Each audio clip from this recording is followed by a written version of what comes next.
Terima kasih Cynthia. Kita ke informasi pertama, saudara. Polisi menangkap pria berinisial NY, seorang bapak pemilik indekos di Semarang yang memakan daging kucing milik anak indekosnya. NY ditangkap setelah sebuah video dirinya memasak dan memakan daging kucing viral di media sosial. Dari hasil pemeriksaan sementara, petugas mengamankan sejumlah barang bukti dari rumah pelaku seperti penanak nasi, senjata tajam, dan potongan tulang yang diduga bagian dari bagian tubuh kucing.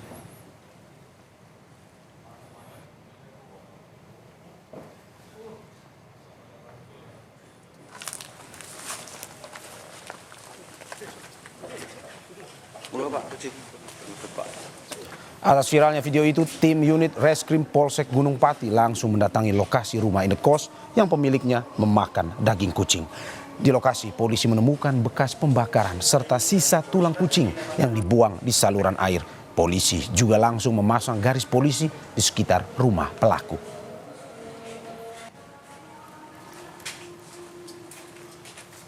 Yang bersangkutan memang mengakui sudah mengkonsumsi daging kucing atau binatang kucing tersebut berkali-kali dalam tempo tidak pada saat itu, tapi berulang-ulang dalam tempo yang tidak sama, kurang lebih 10 kali ya, 10 kali berkali-kali dalam 1 tahun.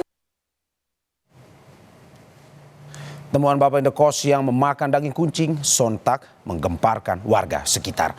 Sejumlah warga mengaku telah mengetahui aksi pelaku dari salah seorang penghuni indekos sejak tahun 2010.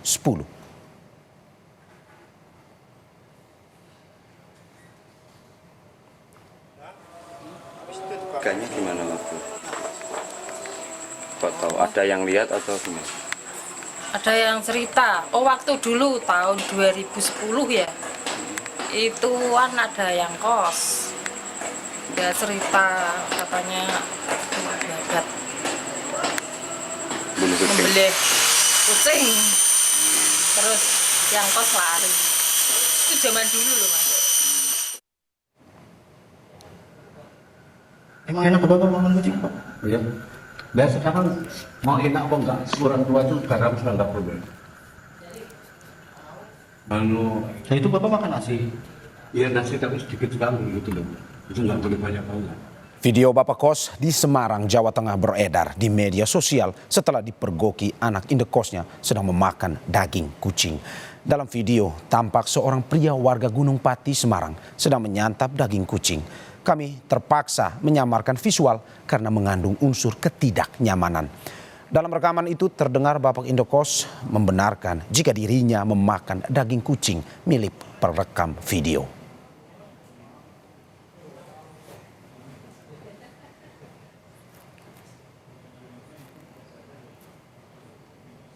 Saudara, apa yang menjadi penyebab pelaku nekat memakan daging kucing yang melupakan peliharaan anak kosnya? Sudah ada AKP Johan Widodo, Kanit Tipiter, Polrestabes Semarang. Selamat petang, Pak Johan. Terima kasih sudah bergabung di Kompas TV petang ini. Pak, ini sebuah kasus, sebuah fenomena yang menggemparkan tidak hanya di media sosial tetapi juga warga sekitar. Ada pengakuan katanya sudah lama, tapi ada juga yang langsung merasakan.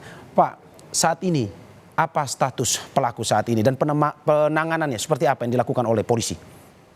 Baik, terima kasih Mas Mario. Kami dari Satreskrim Polrestabes Semarang telah mendapat laporan terkait dengan ada seseorang yang mengkonsumsi daging kucing di daerah Gunung Pati. Demikian. Pak, kalau dari yang kita dapatkan, status hukumnya apa sebenarnya, Pak? Kita terapkan dengan tindak pidana Undang-Undang Nomor 41 Tahun 2014 terkait tentang dengan Undang-Undang Peternakan dan Kesehatan Hewan.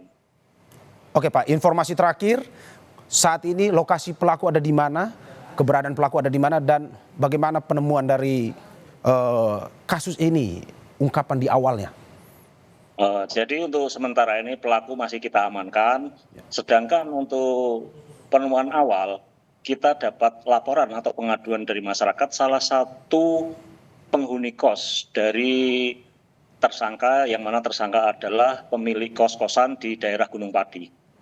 Kemudian atas laporan atau pengaduan tersebut kami tidak lanjuti, kami cek TKP dan menemukan beberapa barang bukti yang digunakan ataupun bekas mengkonsumsi daging kucing tersebut. Pak, dari informasi di media yang kita dapatkan, ini juga sudah tersebar, bahwa pengakuan pelaku memakan daging kucing untuk diabetes karena pelaku mengidap diabetes. Apakah betul dari pendalaman polisi seperti itu atau mungkin ada informasi lain? Nah, jadi untuk pemeriksaan awal memang benar dari pihak pelaku sendiri mengatakan bahwa dia ada penyakit diabetes. Namun demikian, kita juga akan mengadakan cek laborat terkait dengan penyakit tersebut. Kalau memang benar itu diabetes, nanti kita kembangkan lagi apakah yang bersangkutan itu ada kelainan jiwa atau tidak, nanti kita koordinasi dengan Rumah Sakit Jiwa di Semarang. Oke, Pak, ini dari informasi yang beredar juga dan juga berasal dari tetangga bahwa ada yang melihat sejak tahun 2010, Pak, bahwa pelaku sudah melakukan aksi ini atau mengkonsumsi daging kucing. Apakah betul dari pendalaman dilakukan polisi dan apakah betul sebenarnya pelaku memberi tahu dari kesaksian ini kepada polisi? Berdasarkan pemeriksaan dari pelaku, memang yang bersangkutan terus terang sudah mengkonsumsi daging kucing tersebut dari sejak tahun 2010 dan total kucing yang sudah dikonsumsi menurut pengakuan yang bersangkutan sekitar 10 ekor. Oke, Pak, kalau melihat dari apa yang telah dilakukan, dari bukti sendiri yang dimiliki oleh polisi, apa saja Pak yang bisa diinformasikan kepada kita? Jadi dari olah TKP yang telah penyidik lakukan di tempat kejadian perkara, kami mengamankan beberapa barang bukti, diantaranya sabit. Sabit ini digunakan untuk membunuh kucing, dipukul kepalanya menggunakan sabit, kemudian setelah itu dibakar, kemudian setelah dibakar untuk menghilangkan bulu kucing itu, yang bersangkutan menguliti kucing tersebut, kemudian dimasukkan ke magicom untuk dimasak. Dan magicom tersebut sudah kami amankan, termasuk pisau yang untuk mencincang daging kucing tersebut. Demikian. Oke, Pak, dari keluarga sendiri, dari keluarga pelaku, apakah mengetahui aksi yang dilakukan sejak tahun 2010, Pak? Jadi dari pihak keluarga pelaku, terutama anaknya, memang pernah melihat bapaknya mengkonsumsi daging kucing dan sempat ditegur. Pada saat ditegur, bapaknya hanya diam saja. Demikian. Oke, kalau kita melihat juga dari lamanya waktu 2010 dan juga ini adalah sebuah lokasi indekos di mana banyak orang lalu lalang dan juga tinggal di dalam situ. Apakah mungkin Pak dengan waktunya yang begitu lama dan aksi yang sudah dilakukan sejak lama, apakah mungkin memang sudah ada laporan sejak lama yang dilakukan kepada pihak kepolisian? Jadi untuk perbuatan pelaku sendiri baru diketahui hari Sabtu kemarin karena setiap melakukan perbuatannya pelaku selalu sembunyi-sembunyi.